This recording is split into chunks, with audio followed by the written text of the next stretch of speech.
बहुत सदियों से भटक रहा, कितने युग हो गए भटकते भटकते, अभी ठिकाने पर नहीं लगा। क्योंकि जब कभी भी किसी युग में मनुष्य शरीर मिला होगा तो फिर आपने ये भजन किया इनका, रात दिन ये काम धंधे का सामान का, और इसी में अपना खाया और सोया, खाया सोया, बस चले गए। तो जीवात्मा का तो काम नहीं हुआ।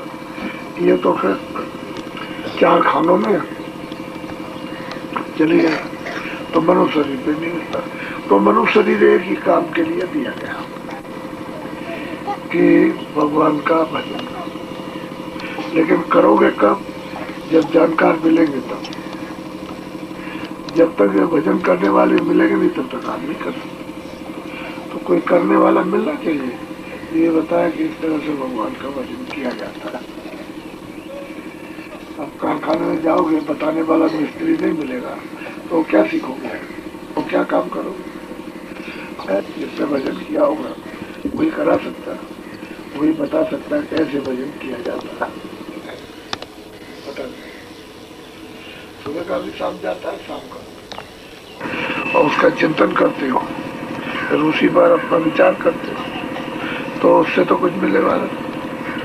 वो तो सारा समय अपना अमूलक व्यर्थ जा रहा है, बेकार का, जरा भी काम में नहीं आता है। तो फिर ये समय मिलेगा नहीं, और आज का समय खत्म हो गया तो कल वो आने वाला नहीं। आप कहो कि आज का कल आ जाएगा, वो तो गया।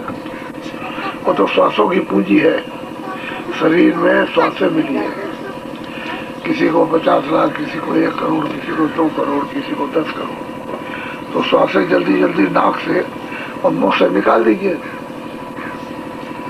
तो बस पूंजी खत्म हो जाए। यही उम्र है, और उम्र कोई चीज नहीं। श्वासों की पूंजी वो आपका ढेर रखा हुआ, उसमें से ये धोखनी है, ऐसे चल रही है।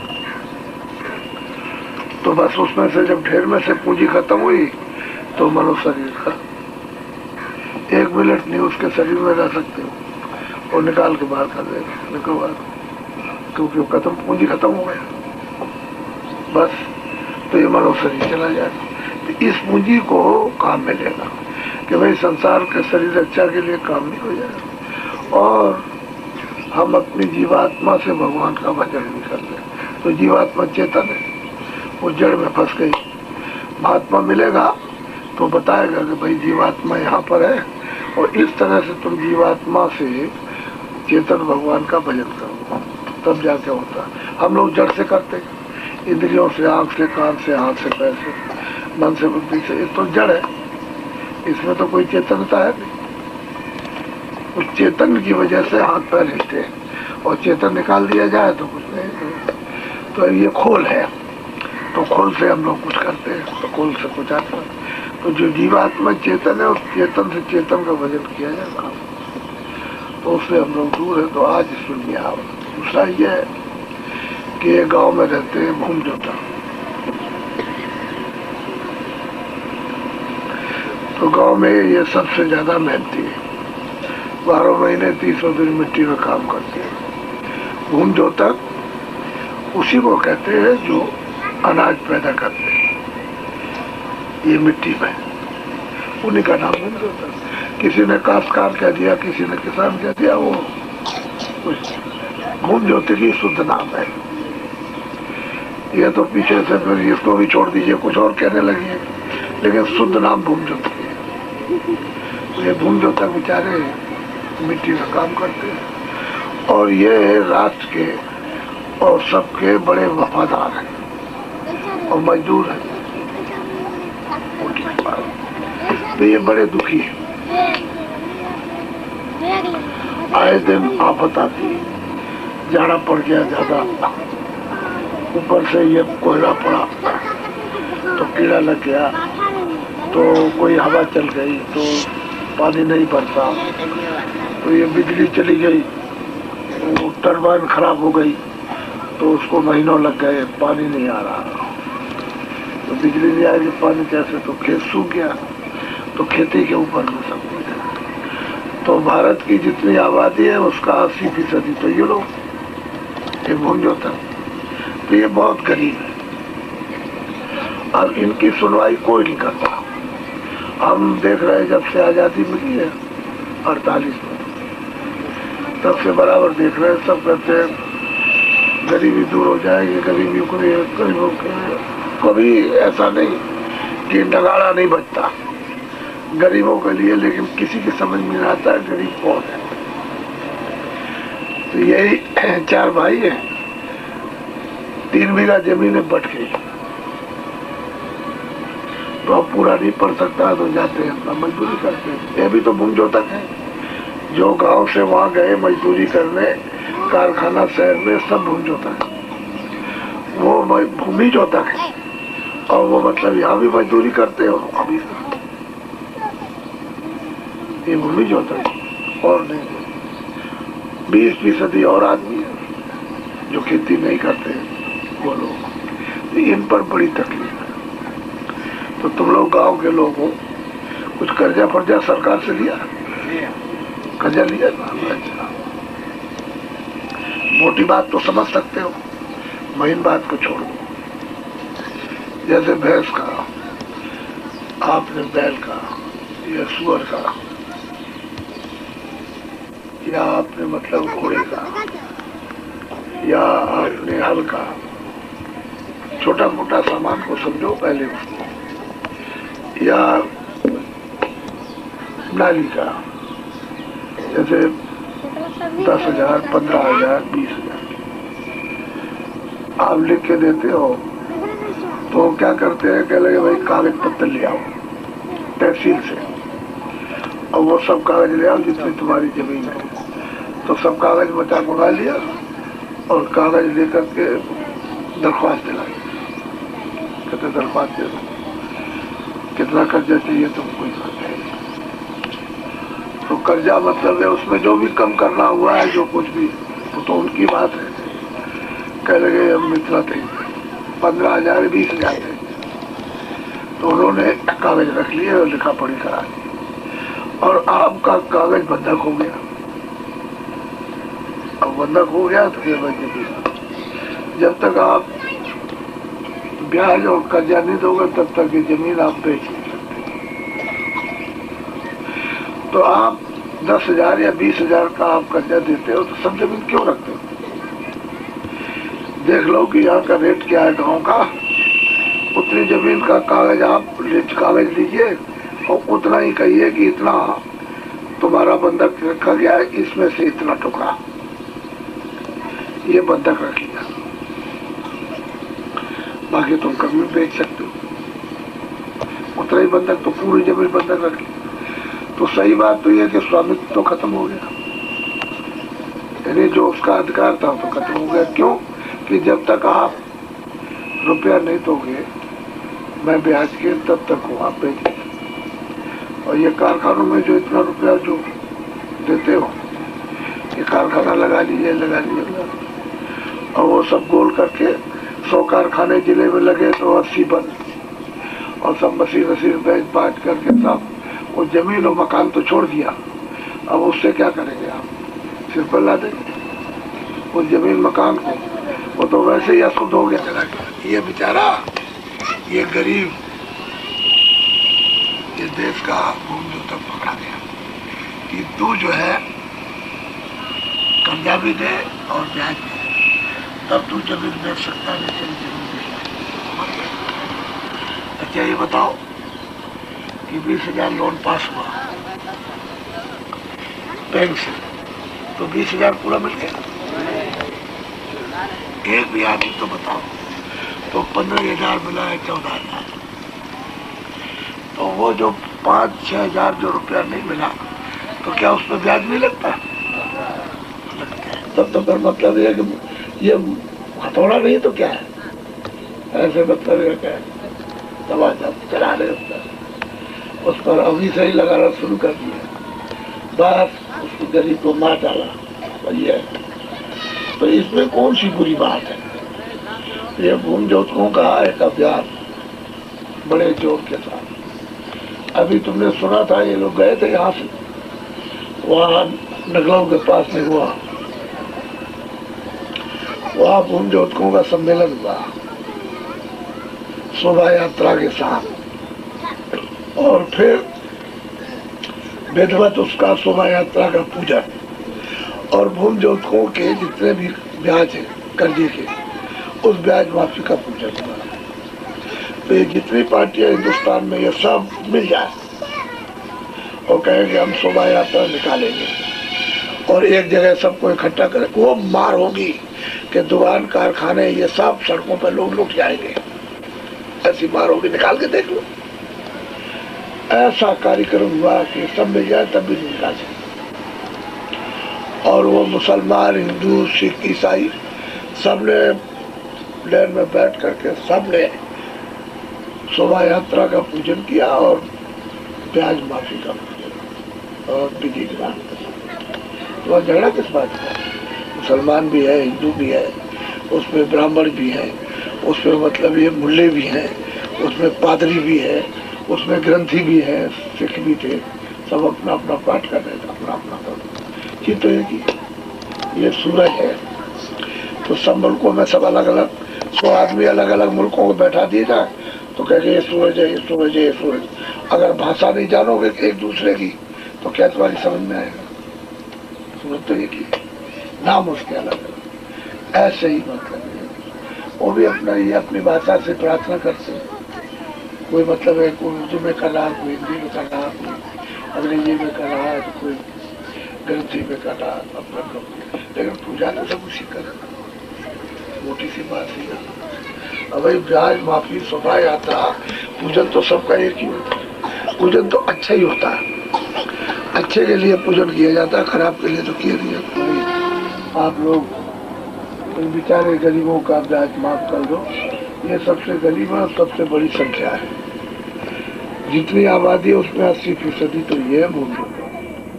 तो इस वक्त इतने इतने पुलंदे ऐसे जगह जगह जिले जिले से बड़े बड़े पुलंदे लखनऊ गए कि भाई देखो इनका ब्याज बहुत तकलीफ में है, ब्याज माफ कर दिए, कर्जा मत माफ कीजिए, ब्याज तो माफ कर दिए, कर्जा तो ये दे देंगे लेकिन ब्याज माफ तो कुछ नहीं, ऐसे कोई देगा।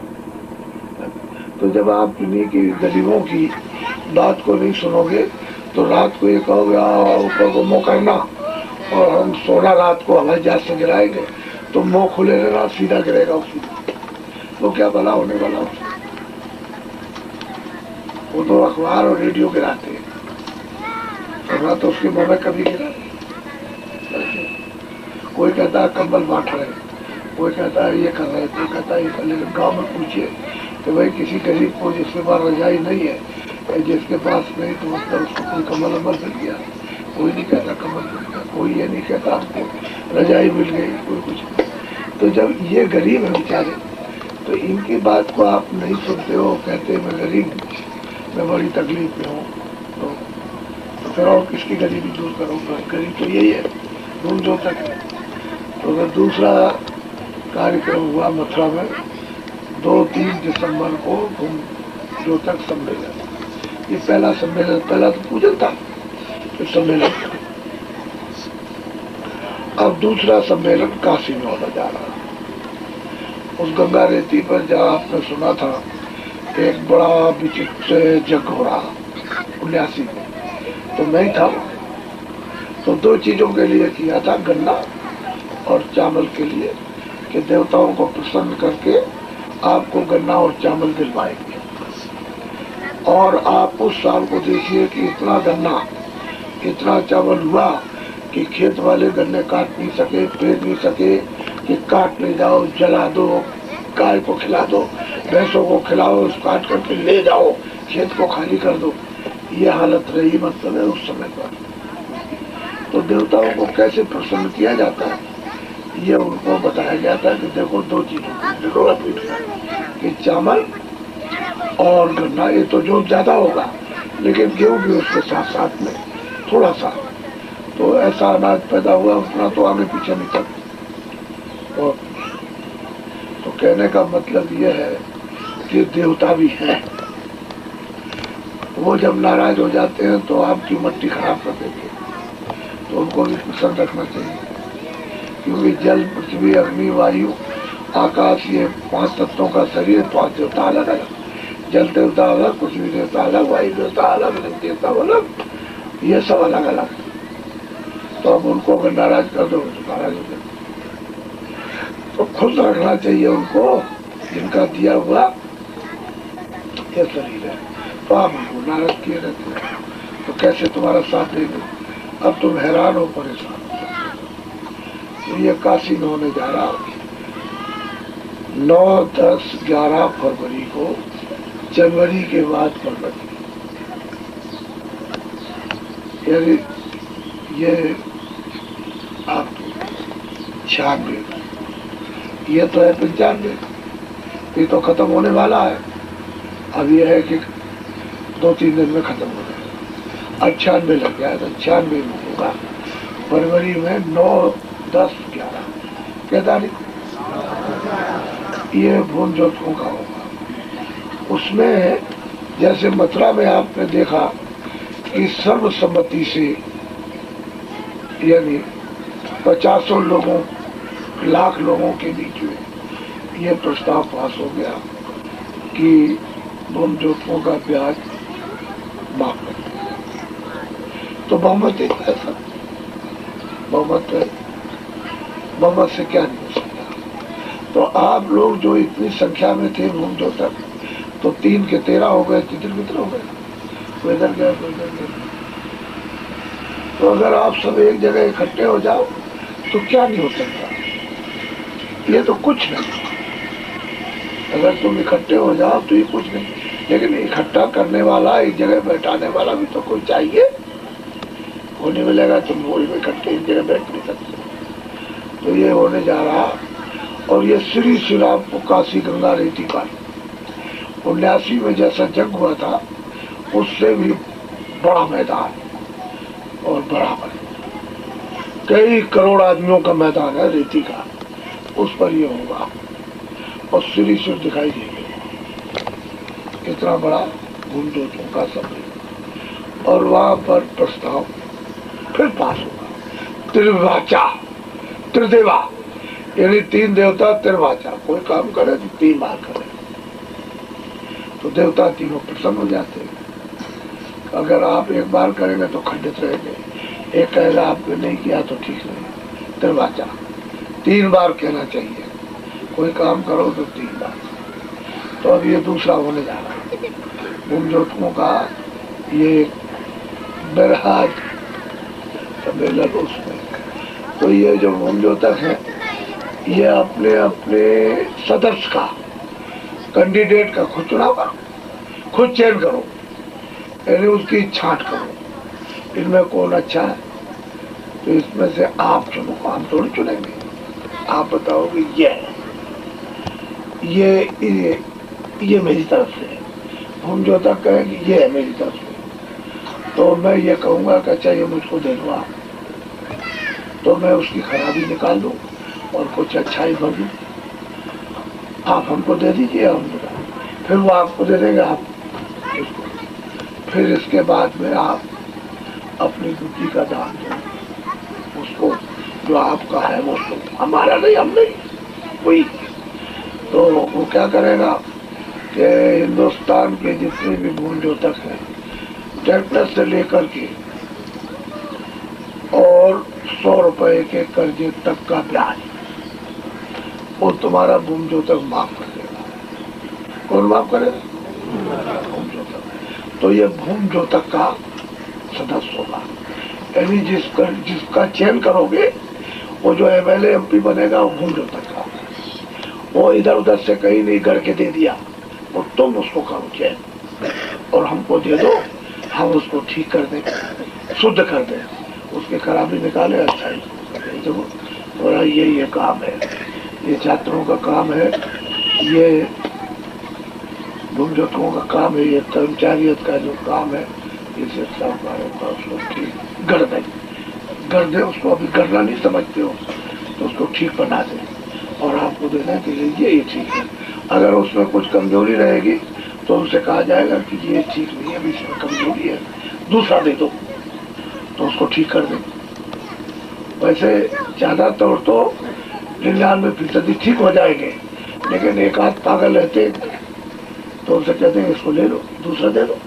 तो आप अपना किसी को दे दीजिए, आप जिसको आप चाहे सर्वसम्मति से उसे पकड़ा दीजिए, तो हम ठीक कर दे और आपको दे दें। बच्चा जब तो काम हो सकता है, और तू कहेगा ऐसे ही हो जाए। तो महात्मा होते हैं ध्यान,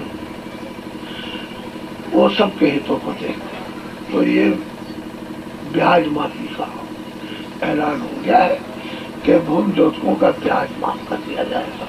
भाई एक ही तीर रखो और उस पर जब चलेगा तो उस पर सब निशाने फिट हो जाएंगे आकर के, वो चलता जाएगा, वो फिट होते जाएगा अपने आप उसमें कुछ नहीं करना।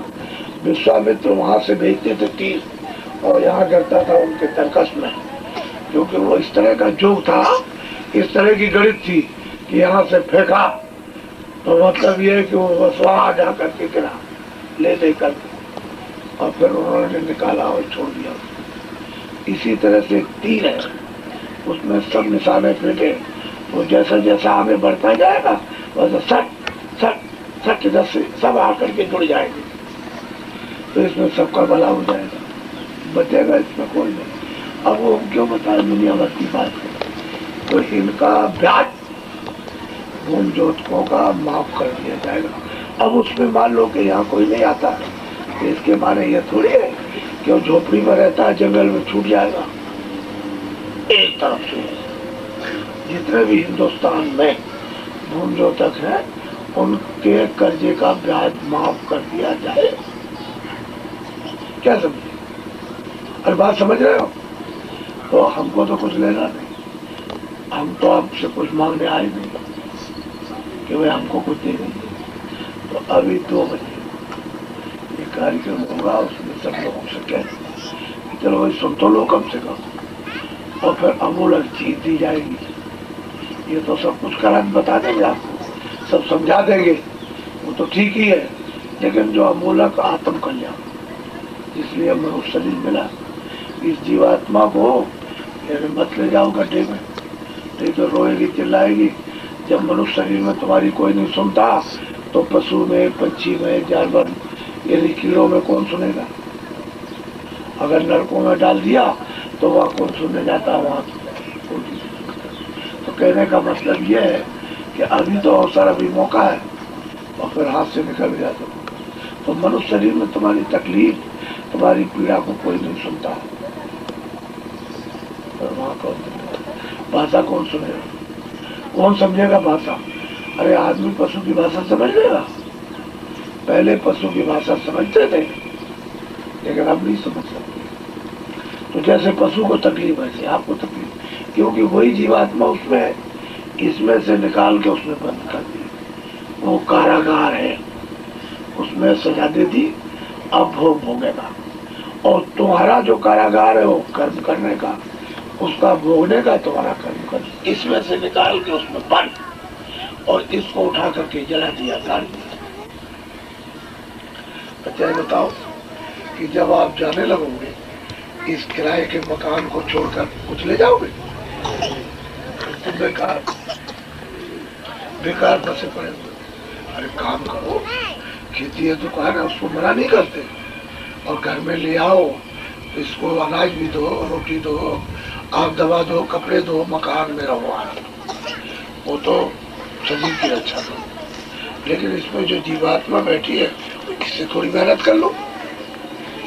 तो भी जीवात्मा वो जब चिंतन करेगी, जब उसका भजन करेगी तो उसको प्राप्त कर लेगी, तो छुटकारा हो जाएगा उसका। इसीलिए ये मनुष्य शरीर आपको थोड़े दिन के लिए दिया गया। तो दोनों बातें पकड़ लो कि इसका भी भला हो जाए और उसको जीवात्मा का भी भला हो जाए। तो 2 बजे आप लोग घबराने की बात नहीं है। मैं तो रात को ही आ गया था, वैसे बड़ी संख्या में लोगों ने कह दिया, तो आप लोगों को तकलीफ होती तो शाम को जा गए। हमको क्या, पेड़ के नीचे ठहर जाओ, ठहर जाए। तो वैसा मत समझो कि बाबा जी कोई महल में रहने वाले झोपड़ी में ठहरे, अभी बारी है और क्या बात पड़ जाए, क्या तो जैसे घर है वैसे।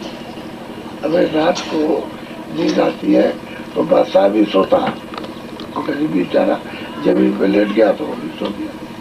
तो दोनों की मौत है, जब सो जाते हैं दोनों मर जाते हैं। ना उसको मालूम कि मैं गरीब हूँ, ना उसको मालूम कि मैं बादशाह हूँ। जब उठा तो कहता मैं बादशाह हूँ, कहता मैं गरीब हूँ। बस तो दोनों स्वप्न है, गरीबी का भी स्वप्न है, बादशाह का भी स्वप्न है, सोने का भी स्वप्न है, जागने का भी स्वप्न है। तो धोखा, इसमें कोई सत्य नहीं। सत्य तो है भजन, जब जीवात्मा उठ जाए, जाग जाए और अपने घर में पहुंच जाए, वो सत्य है। ये तो गए नहीं उसका। तो आप लोग सबको कह दो कि ये होगा। और दोनों ज्योतियों के लिए ब्याज माफी का ऐलान हो गया। तो हो गया है, जब ऐलान हो गया है तो आप लोग फिर अपना अच्छी तरह से समझ लो, समझ बूझ के एक नया रास्ता, पुराने से कुछ होने वाला है, एक नया रास्ता जो अभी तक नहीं, वो रास्ता चल पाओ तो सबका बन जाएगा। सबका रास्ता तो सबका टूट गया, इसलिए आओ सब। तो मैं इसलिए बैठ गया कि तुम इधर भाग रहे हो, कोई उधर भाग रहा, तो चलो दर्शन दर्शन हो जाएगा। और दो बात बोलो, जय गुरुदेव। देखो, शंका मत करो, मेरा नाम तो जय गुरुदेव है नहीं और आपका भी नाम, तो वैसे ही शंका खाम खाई करते हो। विष्णु भगवान के 1000 नाम और परमात्मा के अनोखो नाम। जब विष्णु भगवान के 1000 नाम तुम नहीं बता सकते हो, तो जो अनेकों नाम जिसके हैं वो तो अनेकों नाम। तो ये जय गुरुदेव नाम जब आपका नहीं, मेरा नहीं, तो ये उसका है, ये कोई आदमी का नाम नहीं। जय गुरुदेव, जय गुरुदेव नाम किसका? बस तो यही बात है। हिंदू बोले परमात्मा का, मुसलमान बोले खुदा का, ईसाई बोले काट का और सिख बोले गुरु का नाम। अरे अपनी अपनी भाषा का प्रयोग करो, किसी आदमी का नाम नहीं है। तो ये कभी शंका मत करना और ये कह देना कि बाबा जी ने जो जय गुरुदेव नाम का प्रचार करते हैं, उन्होंने कहा कि भाई मेरा नाम तो है, ये तो तुम्हारे किताबों में लिखा, तुमको क्या सिखाएगा जब तुम कुछ जानते ही नहीं। तो क्या तुम्हारी किताबों में लगा गुरु ब्रह्मा, गुरु विष्णु, गुरु देवा, तो आपके जब सब लिखे ही हुआ है तुम्हारे यहाँ, तो फिर क्या? तो कहते हैं गुरु निर्भो नित्य है कोई, तो वो गुरु, वो सबका जो है ये उसी का, उसको गुरु कहो, मालिक कहो, प्रभु कहो, स्वामी कहो, उसको जो चाहो सो कहो, उसके क्या ही नाम, कोई उसका नाम नहीं, बेनाम का है। और अनंत तो नाम उसके लिए, तो उसका तो प्रभु का नाम आप समझते शंका करने चाहिए। बोलो जय गुरुदेव। दूसरा ये है कि हम पर शासन कौन करेगा? मोटी सी बात, सीधी साधी, इसमें कुछ नहीं, सीधा समझो। हम पर शासन कौन करेगा? जो ब्याज हमारा माफ करेगा उसका शासन हम पर होगा। बस, इसमें किसी की प्रधान है, सरपंच है, ब्राह्मण, कोई एमएलए, कोई एमपी, कोई मिनिस्टर, कोई कर दो, तुम ही रहो, तुम ही रहो, अच्छा काम कर दो, आप ही रहो। इसमें बुराई तो किसी की है? क्या है बुराई? नहीं बुराई। तो इसमें क्या बात है? अब ये तो मतलब है कि भाई तो किसी की बुराई नहीं, न मुसलमान की, न मस्जिद की, न मंदिर की, न रामायण की, न कुरान की, न बाइबल की, किसी न गंगा न जमुना की, तो पूरा पश्चिम की किसी की बुराई नहीं है। तो मतलब ये वही तो बात है, ये हम पर शासन वही करेगा जो ब्याज हमारा माफ करेगा, बोल उसी पर पड़ेगा। वही हो जो ब्याज माफ करे, इसमें क्या बुरा? खजाने का तो कोई नुकसान है नहीं, एक नए पैसे और ब्याज माफी पर, गुम जोतों के ब्याज माफी पर एक नया पैसा टैक्स नहीं लगता इस नाम से, और अपना जो लगाते हो लगाते रहो, इस नाम से कोई नुकसान नहीं और मतलब कोई टैक्स, एक नया पैसा। कोई कहे कि कोई बैंक खाली हो जाए, किस बात का कर्जा तो वो सब देगा, 100 रुपए रह जाएगा लौटा देगा, लेकिन ब्याज तो आपने 20,000 का 50 ले लिया आपने और अभी उस पर 35 और बात की है, तो आप खजाने का नुकसान, बैंक का कोई ना पैसा लगेगा, सीधी सादी बात। तो आप लोग मोटी बात को समझो, दुनिया की महीन बातों को मत ले आओ। मोटी मोटी चीज जो अपने रोज सामने है, जिसको रोज ऐसे फेरते हो इस तरह से, बस उसको याद बोलो जय गुरुदेव। अब सब लोग 2 बजे